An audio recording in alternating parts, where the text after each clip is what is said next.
In 2015, the University of Maryland, Baltimore opened its UMB Community Engagement Center to deepen our relationships with our closest neighbors.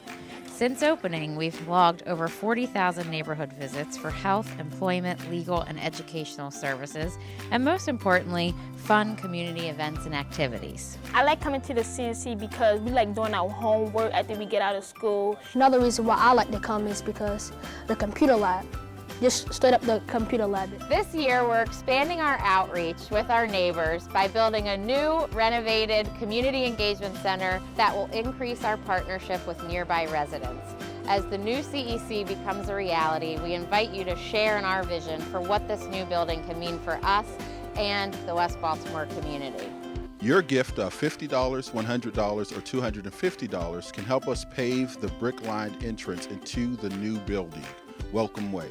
You can inscribe the brick with the message of your choice, or you can donate your inscription to the children, the families, or the community members that will be using the new CEC. Together we can be one cohesive community.